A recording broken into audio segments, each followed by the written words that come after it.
So, welcome to the Masterclass. This is Masterclass number 11 here with Kattie Capone. Excited to have her bring the goods today. Hopefully, some of you checked out not only her podcast on changing lives selling knives, but also the replay for her SLC's message, which was outstanding. I'm excited to hear from Kattie here today as well. Kattie started back in 2007, back with Mike Monroe. He was the division manager in Providence, Rhode Island.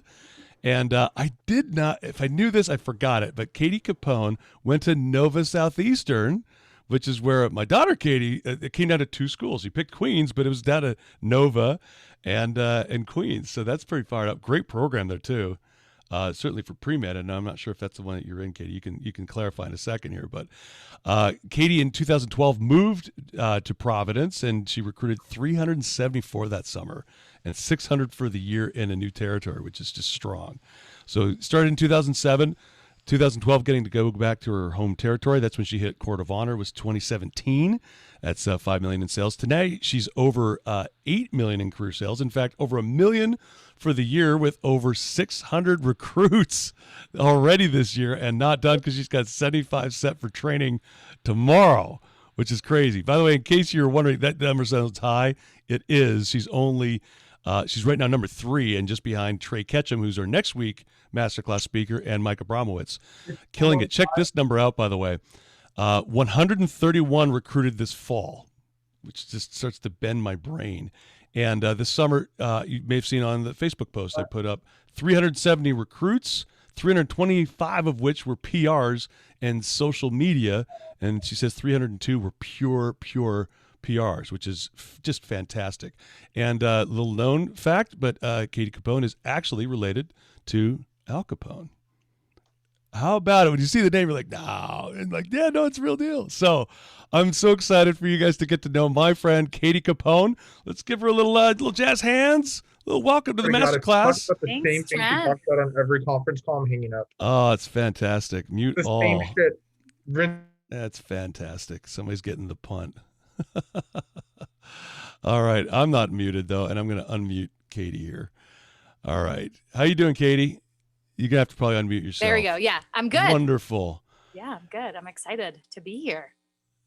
I love that Hans is calling out whoever was just blasting. It's not even his fault. You should be muted when you join. I apologize, guys. That's on me. I'll own that one. So glad to have you, Kattie. Welcome to the Masterclass. What are we going to talk about here? Yeah, I'm excited to, you mentioned my SLC message, excited to kind of dive in a little bit deeper. On my SLC message, I talked a lot about the 3 big KRAs in the business, and which I believe are development, recruiting, specifically PRs, social media, what we can control, and then a good building up and working relationship with your DVM. So we can, I guess, dive in wherever you want, but really kind of just excited, an expansion and of some of that stuff, and kind of open to anything. So just to catch everybody else up, because we talked a little bit yesterday, but Kattie and I probably had 4 prep calls over the time. And it was difficult because we knew Kattie was having such an outstanding year. And Katie's one of those that is very good at a lot of things in the business, of a lot of areas, but not necessarily like a niche. Like that, we say niche in Canada, niche. So it's not necessarily just one area, which would usually get you like a talk at SLC. We knew we wanted her on the agenda at SLC, and when you saw the message, you see why. But it was really hard for us to pick one topic to kind of dive into.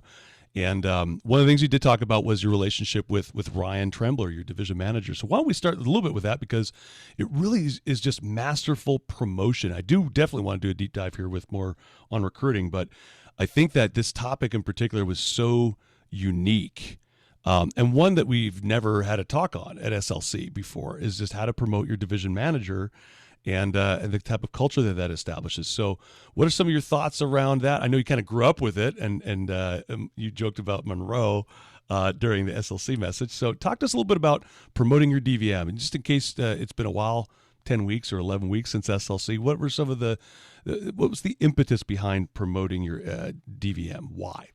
Yeah, for sure. So Trent just kind of referenced the Mike Monroe kind of job there. When I was his new DM, he would, in our staff meetings, we would role play how to promote him. And it was, remember thinking like, why the heck is he having us do this? And, maybe he just wants an ego boost. And now looking back, it was one of the most beneficial skills that I learned, and learning how to promote, whether it's your DVM or an assistant manager or sales manager, like that, I believe is so powerful. When I was newer, I felt like there were so many things maybe that I didn't know. And I just wanted to my thought was, if I can get my people in front of my division manager, like I got a shot, right? I may not know how to teach them everything. I may not know all of this stuff, but if I can get them in front of Ryan or Mike originally, like, all right, let me do this. Right. And so there were so many things. I mean, for me, I was a do one summer, teach the next. So I was not super confident in the sales rep position. I sold enough to go DM, but I know we have a lot of people on here who have a much higher career personal sales than I do. And so I wasn't super confident in teaching, but I was like, let me just get them in front of Ryan, and he'll teach them that stuff. And even, by the way, now that I am great, I utilize Ryan even more. So it wasn't just a step in the beginning, but also a step at, now that we still continue to use. I want to pull up my slide real quick from my message at SLC, just with the art of promotion. And so this is just whenever, and I can role play exactly what I do when I talk about Ryan in a minute, but, start with the facts, just to humanize who he is, give them a little background. And you never know what bullet point that you say is going to connect with the person that you're talking to, or the group in general. And this is, in my mind, the same one-on-one or in a group. It's a little shorter if it's one-on-one. And then talk about, expand into personal, something that I like. And then the big one, what's in it for them, why they should listen to this person. If it's even just before, even if you're just emceeing, right? Trent just did that right now before he brought me up, shared all that facts. So it would build value in me. And it's kind of the same idea, whether it's, to your division, about your division manager, or just your team meeting or whatever. And then obviously what would be different than what Trent just did and at a team meeting would be, closing. Closing is the part for the event attendance. And that's something that I've always prided myself in, is the amount of people we get at events. In my mind, it's always compete with the pilot. So how many, if Ryan's going to bring 20 people, I want to bring 21. And, awesome. Fight back in person, fight for the front row, and that type of a thing. And so it would always, and I'd always set a goal for the number of people I'd want at events. But it's a lot easier to get people to events. This isn't really about event attendance, but it's a lot easier to get events if you can build value in people. So when I talk about Ryan, and you can use your division manager, and just kind of fill in the blanks. But I talk about, Ryan started with the company when he was just after high school.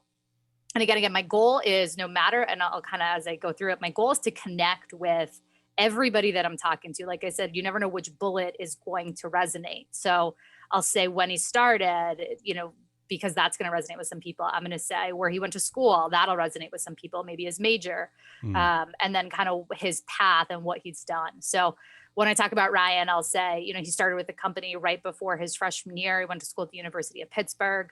He was originally planning on being a lawyer, kind of going down that path, but he liked his Vector experience. He chose to stay. He's one of the top division managers in the company. He's over, I don't know the updated number, but I believe it's over 80 million, probably 85 million at this point after this year, but over $85 million in career sales. And Ryan's my manager. So a lot of our office success, so many of the things that I've learned from Ryan.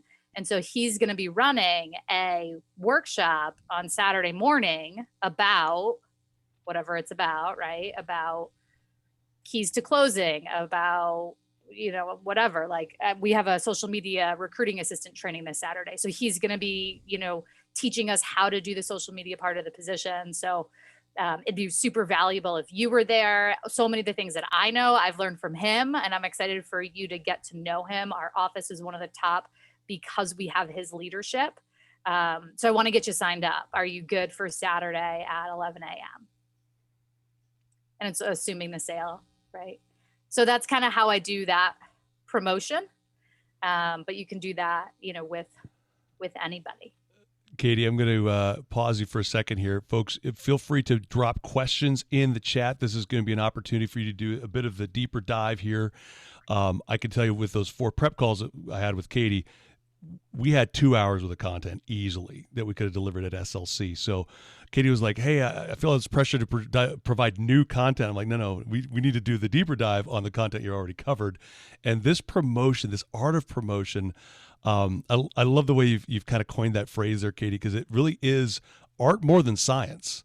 There's kind of feeling the room, and when you're kind of checking those boxes in your head of like, okay, where he started, I'm trying to read the room and see what do they need to hear that Ryan has done to try and connect them to that. And I also love that you're always promoting it with events, because that event management, even in a digital world, still really matters for how we connect with our people there. So looks like we've got a question there in the chat room. It might just be Brandon saying, I really like how you role played promoting the DVM. And when you have this mutual adoration society, that should be the goal, because if you're promoting your DVM like that, you can probably rest assured that your DVM is going to promote you like that as well. And Katie, we talked a little bit about this, that I also love the fact that you brought very specific facts, but then also you talk about how, he's one of the reasons we've done so well here. That's a fact. But you also kind of describe your affection for your manager. So it's not just facts. You're also, weaving in there some of the emotions with that. I like that reciprocal edification. Thanks, David. I love that. That's very cool. So Katie, talk a little bit more about this, because Ryan's always really promoted you well. And I'm not sure how much of this came out at SLC, because you were talking about how even if you had like maybe sideways years that weren't, crushing it, he was still making you feel like $1 million at events. Yeah, always. My stories had a lot of peaks and valleys.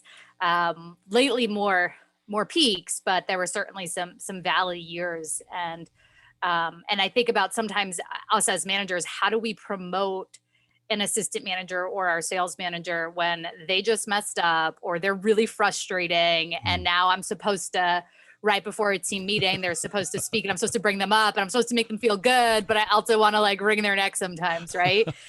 In the most loving way, I'm not of sure course. I even like them. Yes, but now I'm supposed to promote why you're great. I don't know. Hopefully I've never made Ryan feel that way. But I felt that way about my people. It's real. I mean, yeah, right. We're not, not everybody is great all the time, which is okay. Sure. And it's to help. Sometimes it's, I was so frustrated with, one of my assistant managers a couple weeks ago, and I knew I was going to have them speak at a team meeting. So I just wrote down a couple key things about why this person is great, their impact that they've had on my organization, what they're great at in the business. And it's almost like, okay, well, now that I'm writing this stuff down, I'm less frustrated with that person, but also now I'm able to promote them effectively, for the rest of my team. And then don't underestimate what building that person up does for them. I remember at one point, I think it was probably during some of the coaching calls, preps for SLC with Trent, and we were talking about this. I'm like, all right, I got to make sure I'm doing this all the time, year round. And I think one of those team meetings we had right after one of our calls, I was introducing, emceeing our sales manager who was kicking off our team meeting, and talked about how the reason we're having $1 million year, the reason we're having our best year ever is a lot to do with Scott's leadership. And talked about how he's one of the best. And I don't remember all the specifics at the time that I said, but I made him feel great, to the point where at the end of the meeting, he called me and he's like, did you really mean all that stuff that you said about me? And I was like, yeah, of course I meant it. I wouldn't have said it otherwise. And just how it made him feel because I built him up. And I learned that from Ryan, right? During the years that I wasn't so great, him still building me up at a division meeting and that type of stuff. And I'm sure we've all heard this. I remember Mike saying this, even just in a key staff promotion, is I'm not promoting you for what you have done, but more so for what I believe that you can do in the future. And that's how I choose to see people, not when I just promote them to key staff or anything, but something specifically, when I'm talking about my people as well. I'm hoping everybody's catching a point that you're implying here, and that is it's got to be genuine, it's got to be authentic and sincere. So it doesn't have to be overly flowery, it just has to be real. And so I would definitely encourage people to practice that and lean into that a little bit. I think you also heard Katie imply that she'd thought about this person before the event. So she's prepared, and thinking about that person has many benefits, by the way. Thinking about your people, when you're talking about them, there's evidence then that you've been thinking about them when they're not around. And that, I think, is a great way to create some more loyalty and attract and retain people. But for really good reasons here. And I just need to say this for a second. The term used to be gold dust. And I see we have Helen Brown joined us for a little bit here. But there's a manager who used to talk about spreading gold dust around. And it can't be just flowery platitudes. It can't be cliche. The more specific that you can be with it, the better. So, and by the way, try to find ways to reinforce positive behavior. So it's not, Rob Chung, you're the man. Well, he doesn't know how to repeat being the man. Do you know what I'm saying? Or you're awesome. Well, I don't know how to repeat being awesome. But if it's Katie Capone's always here and so prepared, she always takes such great notes. That is specific. It reinforces positive behavior, and it also establishes a little bit of a culture there. So just some bonus recognize thoughts what you here. want to see repeated. This is great. Some thoughts here. Lindsay says, in the virtual world, we do a lot of three-way WhatsApp messaging to intro our reps to our DVMs versus the face-to-face, of course, in a COVID world, right? How would you promote to your reps continuing to post hot news, updates, etc., to the DVM in the chat when they aren't meeting him in person? It's a great question here, Katie. How do you establish more of a connection when they haven't even shaken hands yet? Yeah, I mean, we're not doing anything in person either, but maybe you mean virtually, but specifically, I guess, like in the text form. If it's, I guess we can dive in further on your question, but I guess it depends at what point they're meeting him. So if it's like right out of training, then have a quick plug on who the DVM is in training. First at their $1,000 promotion. So yeah, so I would promote just 30 seconds in training who your DVM is and why they want to get to their first promotion. That should be a first promotion plug there. Hey, here's why you should get to your first promotion, because at that point you get introduced to the division manager, and here's why he's great. Here's why you want to have his phone number, be in a one-on-one conversation with him. So I think that's the first part of your question, and then the other part is continuing to post hot news and updates.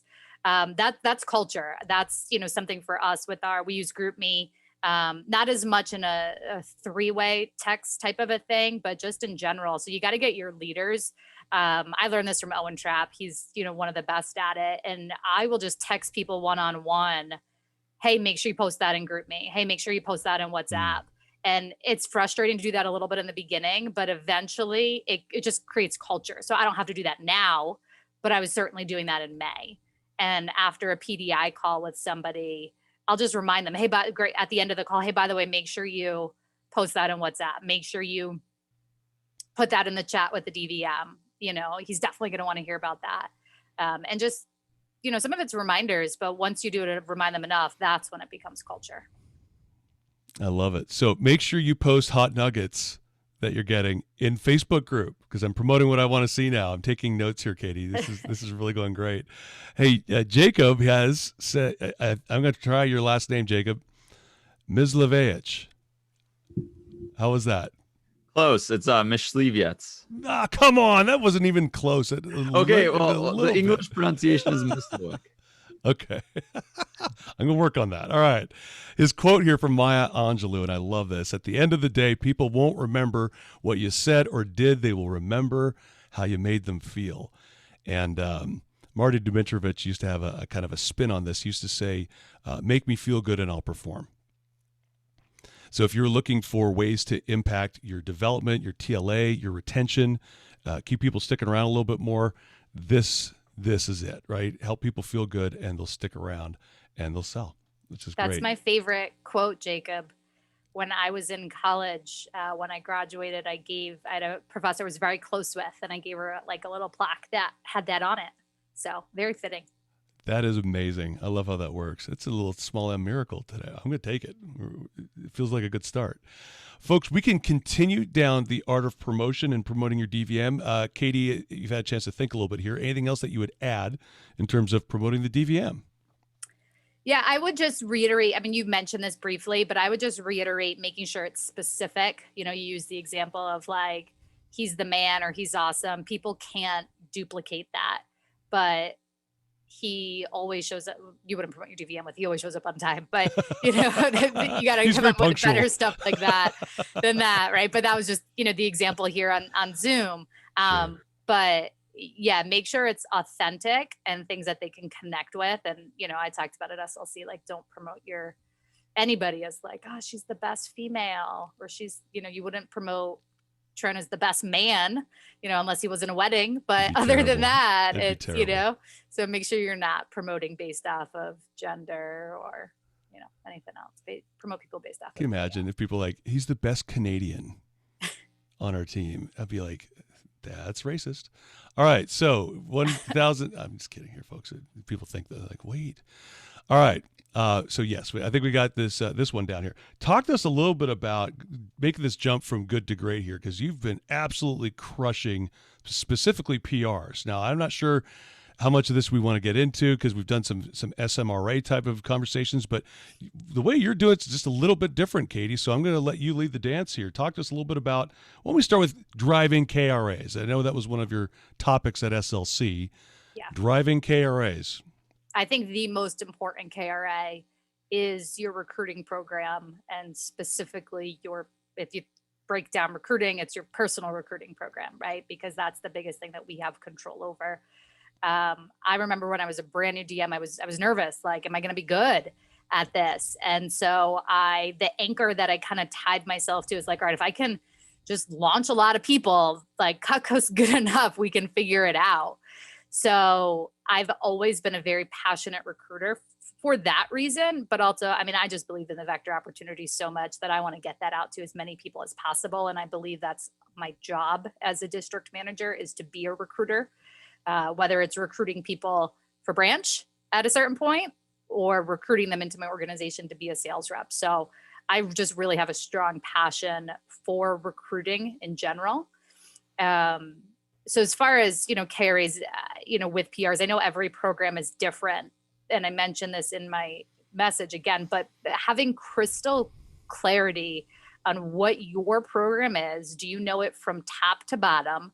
Are you crystal clear from day one training, seed planting, you know, of name collection, where you're going to seed plant all through training, the actual collection in day 3, what happens when you get the names, and then every step, you know, from there all the way through the whole entire funnel. So in my mind, I need to know those. In my mind, that is the most important thing in my organization on a weekly basis. In some ways more important than my sales report, because my sales report will get to where I want if I can get great people. Obviously, we're paid off sales, not recruits. So you know, obviously it's going after your sales report, but how do you get there is through your recruiting, and personal recruiting is, I believe, the biggest KRA. And what's great about it is it's something that we have control over. So I love, Katie, that you're not necessarily promoting a certain program so much as telling everybody that they need clarity on their program. Can you unpack that a little more for us? How would you gain clarity over your program, no matter what that program is? Yeah. So can you break it down? Can you teach your new assistant manager, this is our PR program from step 1 all the way through the end? And also, not just, all right, yeah, we collect names and we call them or text them or whatever it is that you do, but what is doing your program at a 10 look like? Right. And I think that's also part of the clarity, because when you have that clarity, you can then perform at a 10. But if you don't have that clarity, you're not exactly sure. Right. So for us, like figuring out the app, the first week we were doing that, like that, I think everybody uses an app at this point, right? Nobody uses handwritten. So no matter what app you use, I think everybody uses an app, right?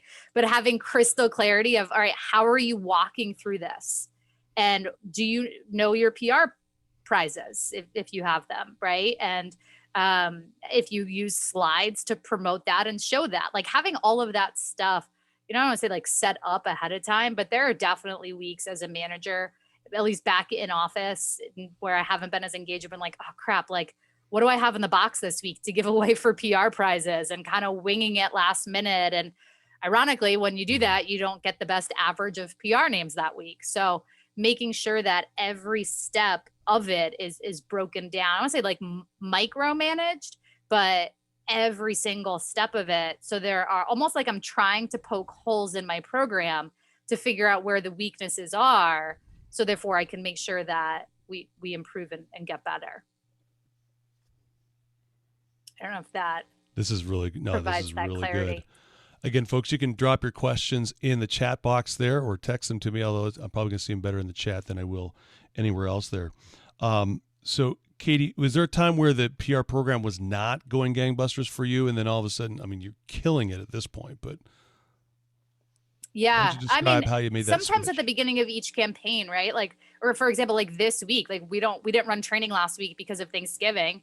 So we don't have fresh, brand new PR leads this week. So there are times that, we go through that, or in the past, if we've had a lower launch number and not a lot of PRs. So sometimes it's getting creative with what you have. Maybe that's a week that you'll ramp up your social media to get a little bit more. If I was, starting from scratch, going back through old PR leads, that's what we're doing this week to kind of keep up that number. So we are also, so kind of figuring out what it is that you can do based off of, I was looking at unreached PRs in our system today, just from the summer, and our unreached PR number is like, I don't know, in the thousands, like the high thousands. Yeah.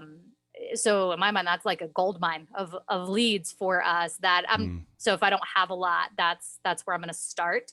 And then also not being afraid. I think when I was a newer manager, I was afraid to ask for PR leads again from somebody. So go to your team. I know we do, triple play, triple threat, whatever version of that is, but don't be afraid on a PDI call. Like, hey, Hamza, I've really enjoyed working with you.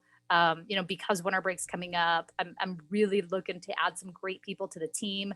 I know in the past that you recommended a bunch of your friends and we've reached out to them, but is there anybody that you can think of just like off the top of your head right now, maybe like one or two people who you think like I could reach out to, you think would do well here? You don't have to say that they're definitely going to work, but just somebody I could reach out to.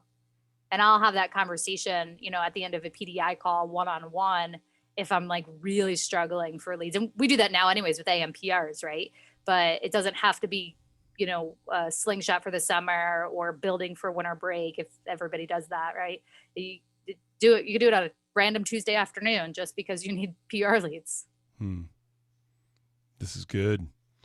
Rob Chung is asking, what are your training PR prize levels? I'm assuming that's for names, right?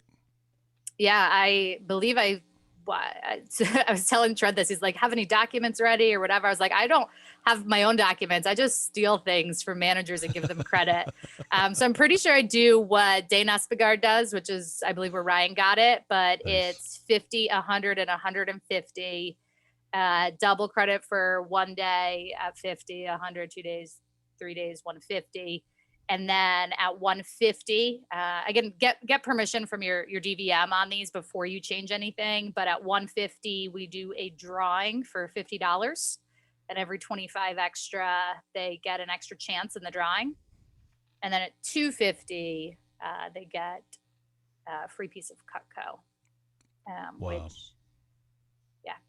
So again, before you change anything, definitely talk to your DVM. I literally just took Ryan's slide and that's what's in my training seminar. So I follow my manager's programs, but that's what we do.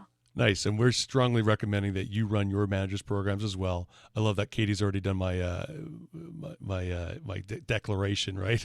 My caveat of like, hey, no changes, no changes. We want 100% compliance here. We don't want anybody saying, hey, I changed it because I saw it on the Masterclass. That's not okay.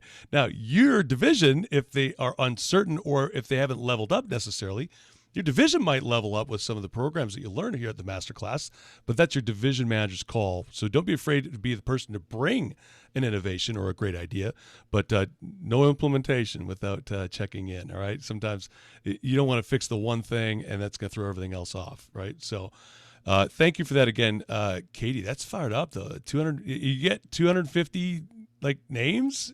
Is that, like... I mean, frequent, or? I don't, there's usually in the summer, maybe 1 or 2 in a big training Okay. class. You know, and those are usually the ones who are significantly over the 300-400, Yeah. you know, type of thing.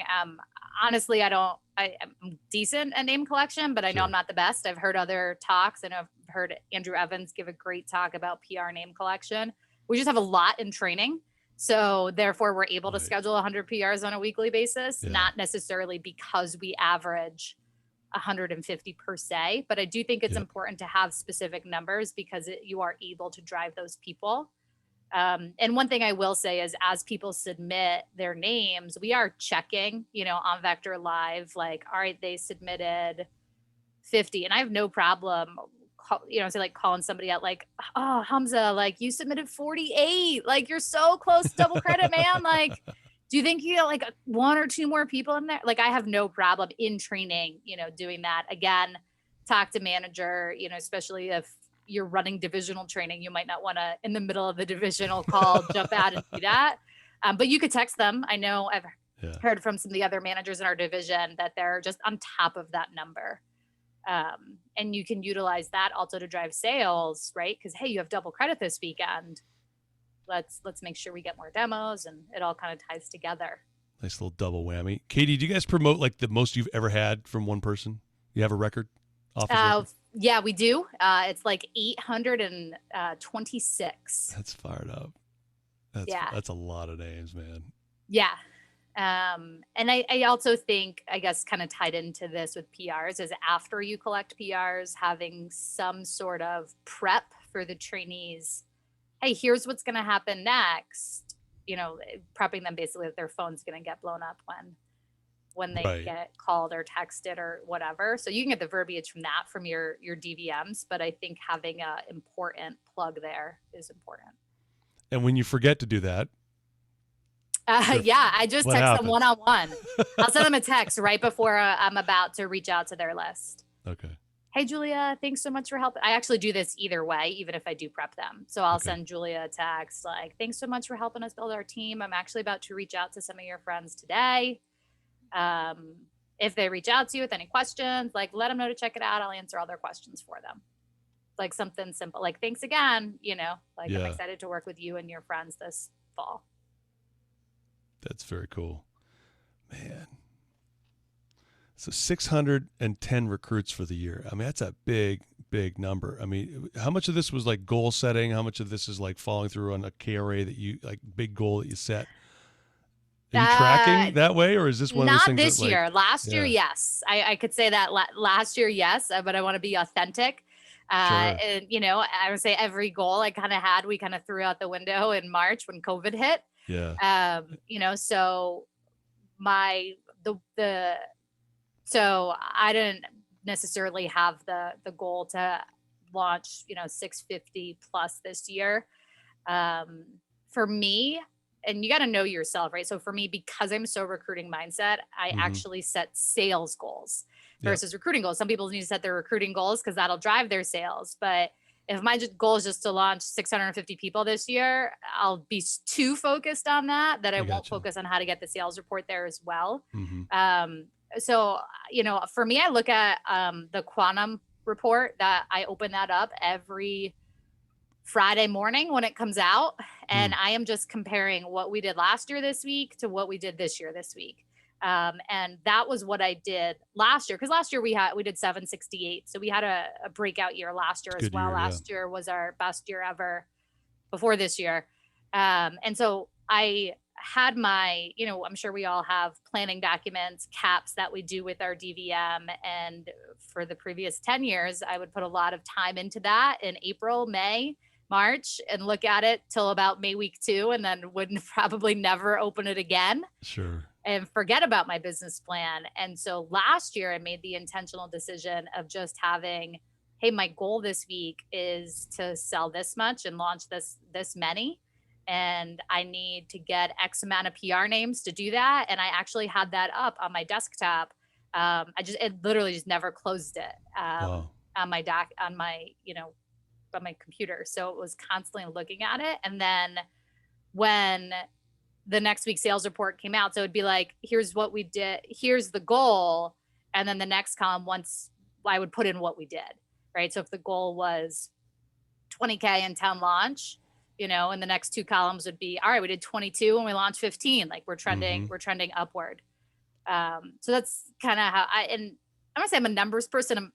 I'm a evidence person. Sure. I need to understand how to get there. So that's kind of how we figured that out. And then this year it was just beat every week that we did last year.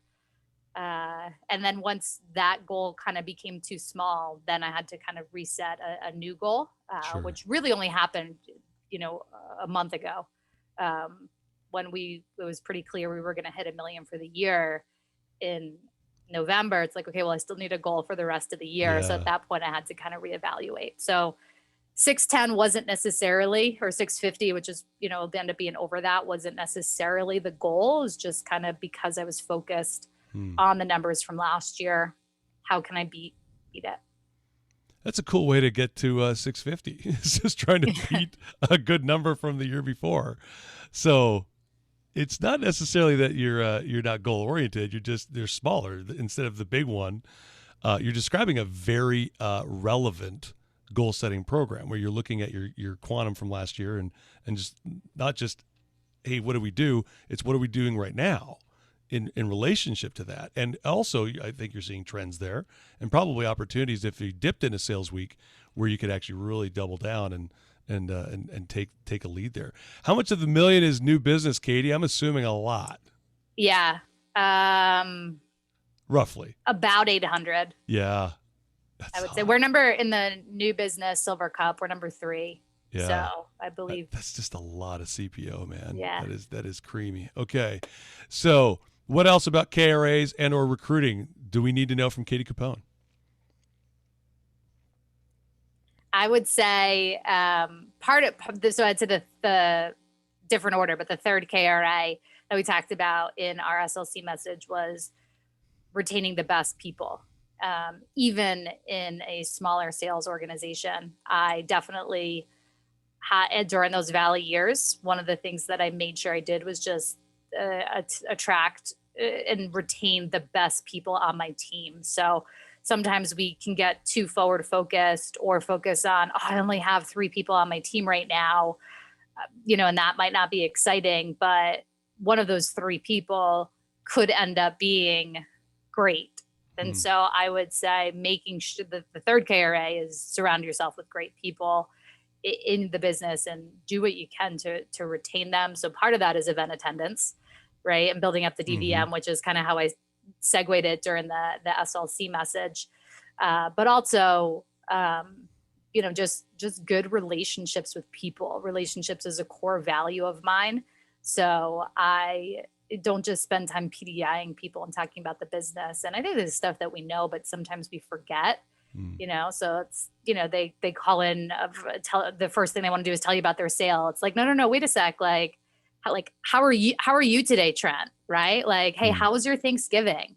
And sometimes, by the way, that's hard, right? Especially if it's like maybe a big push week and we just want to hear about their sale or, we want to help them close a deal or whatever. But going back to that quote that Jacob put up there, it's the same thing.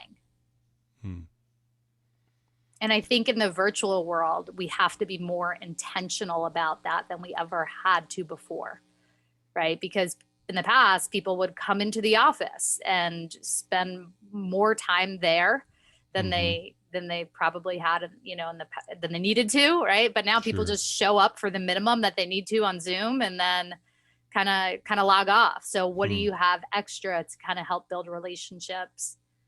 And that makes things more fun too, and helping people connect with other people in the organization. They're less likely to leave. So from my worst year ever in 2015, we kind of had a core of 7 people, and I still have great relationships with all 7 of them that they're invited to my wedding next year. And I don't think I don't know if there's too many other people, maybe some newer people the last couple of years, but prior to that, like, we're a relationship business. Wow.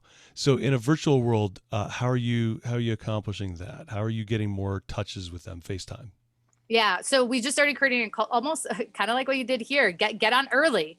I don't wait till 1 o'clock to let them into the meeting, fun. And so talking to them about getting on Zooms early. Hey, can you hop on Zoom a few minutes early? Want to talk, hang out, connect. And I make sure I do that with my best people. I'll text them that or talk to them about it when I'm on the phone with them.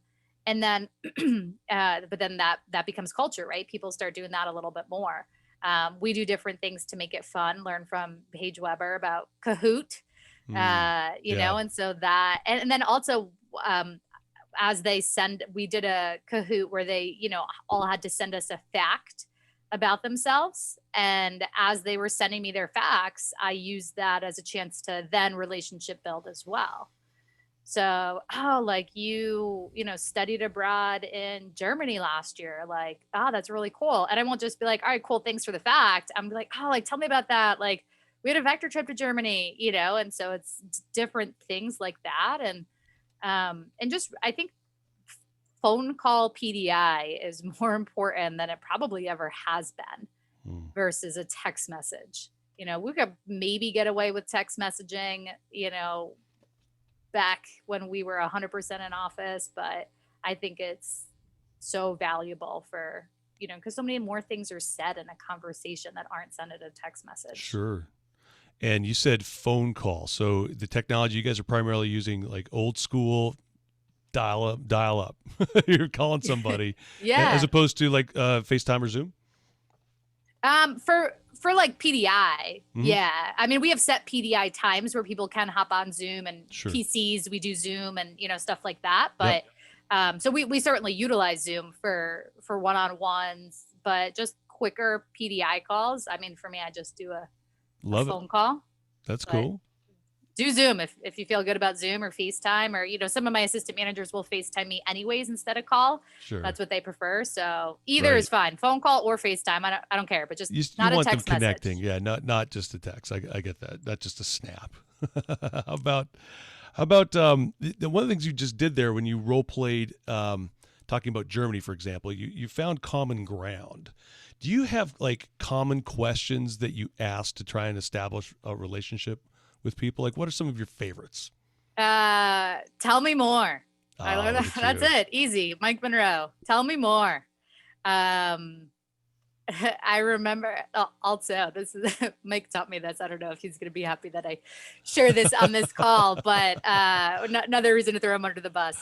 When we would ever people would talk about either their kids or like niece or nephews, right? And how old are they? And no matter what age they say, that's a fun age. Oh, that's funny. It applies for almost any age they say. Right. Because I remember talking, I'm like, I don't know how to connect with people with kids. Right. I mean, now I do, I guess. But I'd be like, that's a fun age, no matter what age they say. That is hilarious. You kind of say it with a smile. It can mean so many things. Exactly. Yeah, I have a 14-year-old daughter. You're like, that's a fun age. And it is. It's actually pretty awesome. Yeah. So, and it all kind of really plays off the person on how they respond. But I just ask, like feeler questions, especially if it's one-on-one, like, hey, how's your family about the job? That's a big one for us, because you can tell a lot just based off of how they feel and how their parents feel, right? So if you asked me that question when I was new, I was so into vector, even though my mom was not. It didn't matter what my mom said. Even halfway through the summer when my mom found me an internship, I was like, no, I'm not doing that. And I was so confident in the vector position that didn't matter. But how's your family, with the job is a go-to. And then obviously like basic stuff, school major, but hey, like diving deeper with that stuff. Hey, not just, oh, what are you studying in school? You know, but oh, what do you want to do? What are you looking to get out of the position? And just diving in with the questions that we all know how to ask, but not just the superficial. Sure. Exterior. And if I may, Katie, you say, hey, diving in, you're describing, I would observe you as being a very curious person. So in conversation, you're genuinely curious. You want to know more about this person. So it's like you're really dialed in. And I think no matter what the question is, I would suggest that the secret sauce in your case is the fact you really want to know. Like, also one of my favorite questions is tell me your story. Hey, tell me your story. And they're like, well, what do you mean? Like, hey, everybody's got a story. Yeah. And you might get a different version than what they've already shared with you, right? So most of us have some sort of worst day ever or adversity that we've overcome. But when you say, hey, tell me your story, you give them an opportunity to kind of celebrate them a little bit. And that's a fun way to kind of do that. I got that one from John Kane. Actually, I use that one a lot too. I use that today on a social media SMRA interview this morning. I was like, so tell me your story. Like, I know you're friends with Sophia, but that's all I know. Tell me more. I love it. It's funny when you said that about Mike Monroe, that tell me more. He gets like really fired up about it too. He's like, tell me more. Like he's all in when he asks it, which is very inviting. I mean, that enthusiasm I think really does help as long as it's genuine, and you'll find your own way to make it yours here, folks too. That's great. I could see Jacob could probably get away with the Mike Monroe one. He kind of has a little Monroe look going on there too, man. It's a fine compliment. Katie, other questions? What are some others that occur to you that are just really useful, helpful, maybe even a little more like when you've been connecting with them for a little bit? Yeah. It's like, how we always say like, hey, how are you? Right. Like normal. But I feel like John Fiacco does a great job at this, but it's like, no, but like, how are you really? Or just like taking a step back to like, because it's so natural for us to be like, yeah, I'm good. No, but then like, no, like it's part of tell me more. But like when they say, how are you? Especially if you already have a connection built with them. I don't know if I have specific, I just kind of like, sometimes I'm silent and I just let them talk. I'm thinking about some of my assistant managers who I have those good relationships with and how's school? Good. And I'm like, yeah, but how's it really? So it's that same diving in with the people that I have those relationships with. And then I'm not afraid to ask questions, or I'm not afraid of anything that they might say. Sure. I think when I was newer, I wanted to avoid, how are you feeling about branch? Or how are you doing financially? And I wanted to avoid those questions because I was like, oh, if it's negative, like, I don't know if I know how to handle that. But if it's negative, I want to know that now. I want to know that on December 1st, not on May 1st. Yeah. And if they're struggling financially, I want to know that, and so, so I don't know if there's specific questions per se, but just because every conversation's a little bit different. How would you ask them about money? Trey Harris, I gave a talk a couple of years ago to SLC. He's like, I'll just ask him, like, how much money do you have in your bank account right now? I'm not there. Some people are. And if you got that personality, I'm like, all right, cool. He's like, yeah, I know exactly how much money is in my assistant manager's bank account. So part of it is fired up. Yeah. So part of it is I'll keep track of it, right? Sure. Like you see how much they're selling, you see how much they've sold. They haven't sold anything all fall, and they only sold 10K for the summer, but they're a strong candidate. How strong are they really? So, hey, like, how are you doing financially? I'll just ask them that. Yeah. And they'll say good, and I'll usually say, tell me more. Tell me about good. Yeah, exactly. So I'm kind of like on top of that stuff. And I also, as you work with people, you start to get to know people. So you could have two people who sell the exact same amount, earn the same amount. One's a super spender, so they don't have any more. The other's a saver. So you kind of got to know that. So one of my AMs that we talked about winter break, and he's like, my goal is just to save everything because I've spent all my money that I made off a branch. And I'm like, all right, that's not good. But let's make a plan to save, as well. Good for you. I can't remember where I heard this one. I think it's also a John Kane special, and that is he'd say, "Hey, what's keeping you up at night?" And that's a good one. Like that's gonna zero in on that knot pretty quickly, and identify what that is. But now he doesn't lead a conversation with that one, but at some point, as we've been connecting over lunch or whatever it is that we're doing, and he'll be like, "Hey, anything keeping you up at night?" And there's an invitation with that. And again, if there's trust that's established there as well. So hopefully, Kevin's saying these are some bomb questions, and thank you. And Jeremy already posted strong, which is fun. So hopefully these are good questions that can help you here. Fire, says Lindley. Good to see you. Excellent. Other thoughts here, Katie, in terms of great questions and how to establish great relationships? Time, right? Like spending time with them, which again is harder in the virtual world. Before they, I feel like John Wasserman used to say, like, if he ever had to go do anything, he would take an assistant manager with him. We can't do that now, at least up here, we're on lockdown again. So we can't do that now. So what ways are you finding to spend time, with people? Even just little things like, I have not to get political, I have an assistant manager who is very strong one way politically. And so when election results happened, I just texted him like, thinking of you, and so little things like that, it doesn't have to be, it could be anything. So now he's like, all right, like Katie knows that I feel this way. That's funny. So it could be stuff like that. All politics aside, you're demonstrating empathy at least, even if you're. Well, yeah. So You're and if I'm not a super political person, so Right. if you are, like, maybe that specific example, it might not be for you. But just like little things like that, things that I know that matter Sure. to them. So that empathy, putting yourself in their shoes, you're like, hey, even if that isn't my political persuasion, if I'm them right now, I don't feel great. So keying in and acknowledging that's a great way to connect, right? So that's a little connection point there. Hey, I'm thinking about you, and this is evidence of that.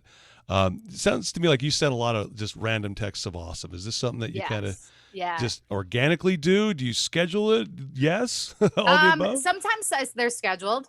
So on Thanksgiving, that was scheduled in my mind. I'm going to make sure I send, and if you didn't, maybe send them, be like, hey, I know Thanksgiving just passed, but just want to let you know, I'm really grateful that I had the opportunity to work with you.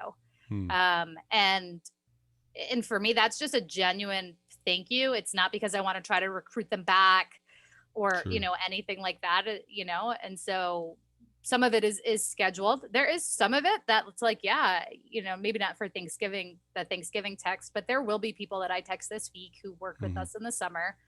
That's just like, hey, I just want to check in. Like, see, it's been a while since we've chatted. Like, how are you?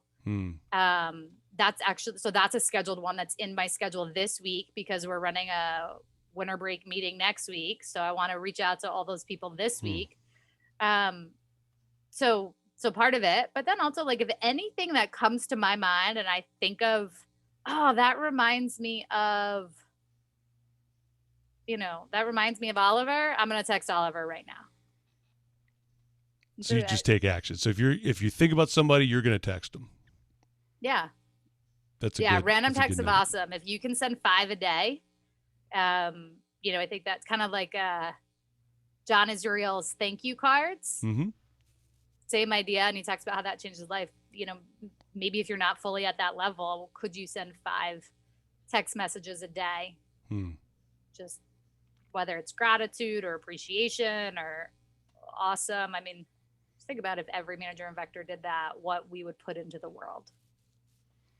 About it. Yeah, those random texts of awesome are a game changer. I mean, you're experiencing gratitude in that moment, right? So when you express the gratitude, it now becomes a gift that gives both ways. So there's been times where I'm like in a funk and I'm like, one of the ways I'm going to get out of this, I'm going to send out 10 random texts of awesome. And it's as simple as, Katie, this is Trent. I'm just texting you to tell you I love you. That is all. It's that simple. And sometimes people will call me, I'll get responses. One time the guy was fighting deep depression. He's like, you don't know how badly I needed that today. So it could be that profound too, by the way. But just even the simple little touch, hey, thinking about you, or hey, I know your mom was sick there. How's she doing? Just a little touch. It doesn't take a lot of time, and you can leverage this into just deeper connection. The more connections, more points, more touches that we have, the deeper the relationship. So this is and good. It makes you feel better.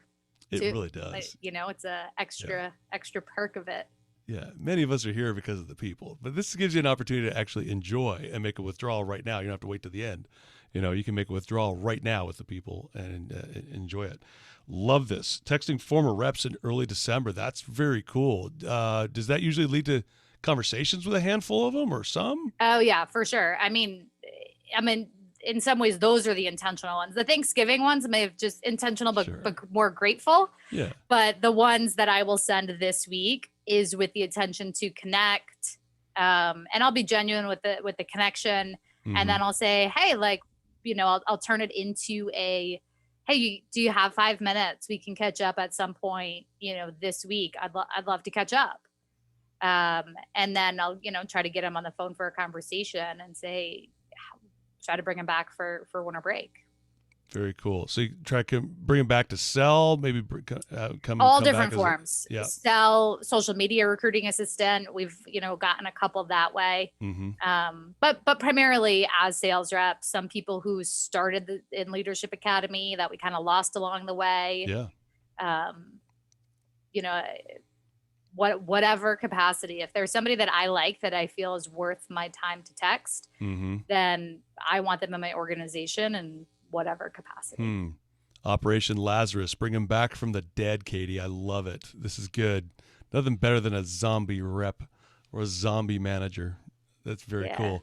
And you might only get one, but again, you never know. The one, you never know. Listen, some of you don't know this. I left in 1999. I quit for 20 months. I was a district manager, crushing it in Montreal. Then I left.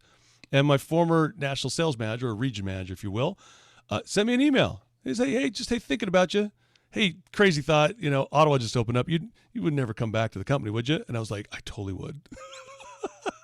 And I literally was back in Vector a month later, which is crazy. So don't be afraid of the Lazarus managers or the zombie managers. They're good ones, man. And they're hard to kill, just like a real zombie. That's good. Katie, who's the last one that you got back using that type of a tactic?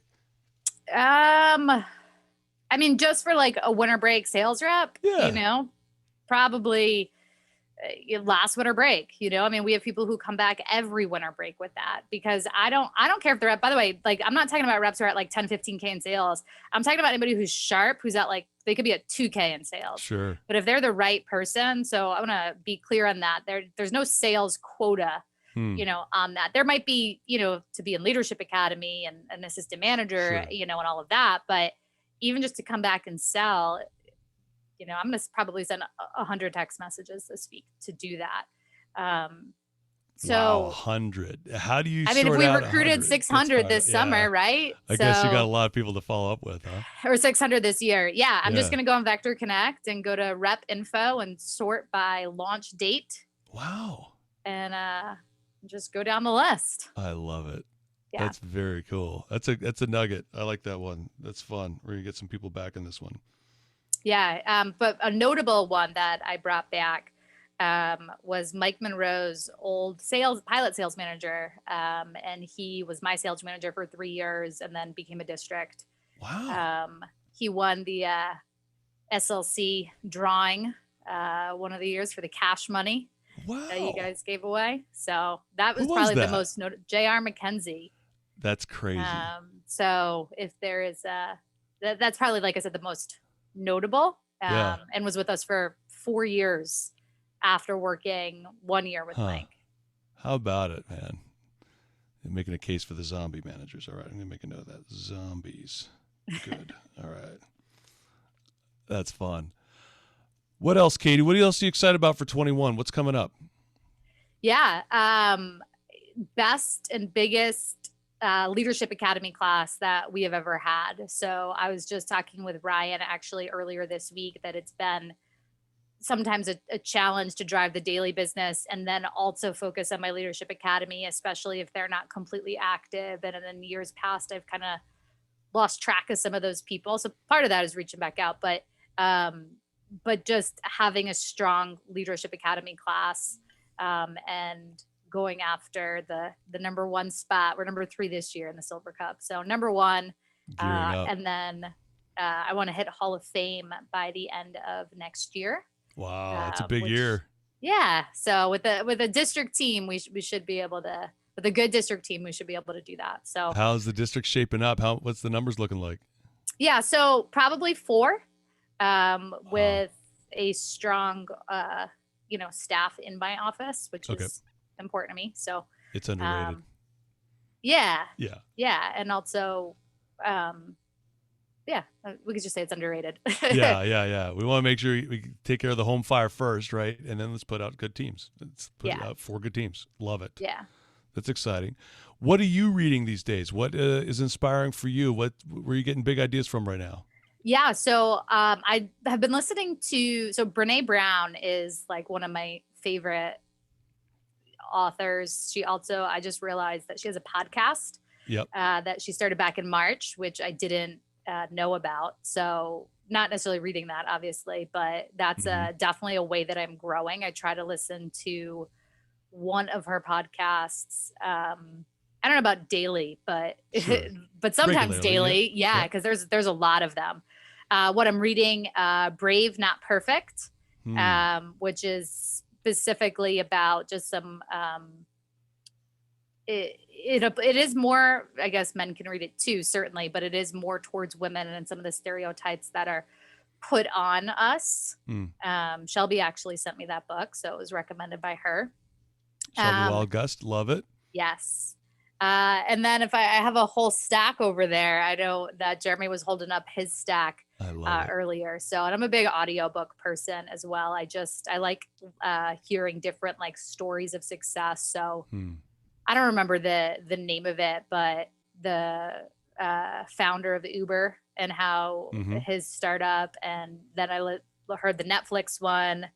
Not long after that, the Disney one as well, I also just read. So it's a lot of like startup entrepreneurial stuff. So even though there's like story mixed into it, it's primarily here's how we, built the business from the ground up, went from good to great, which I know someone referenced that one earlier. That was a big game changer book for me as well. Yeah, Collins, big one. Yeah. That's fired up. Yeah. That's good. Well, folks, here's what we're going to do. I'm going to hit stop on the record, and we're going to actually do something a little different today. Katie and I were talking about yesterday an opportunity to connect. So we're going to break you out into breakout rooms. How about it? You get a chance to talk with everybody a little bit. Here's the invitation. People are fired up about that. So in a moment, I'm going to break you out, and then we're going to come back together and get a chance to hear a little bit about what you're learning. So the invitation here is to share 1 or 2 nuggets that you got from today.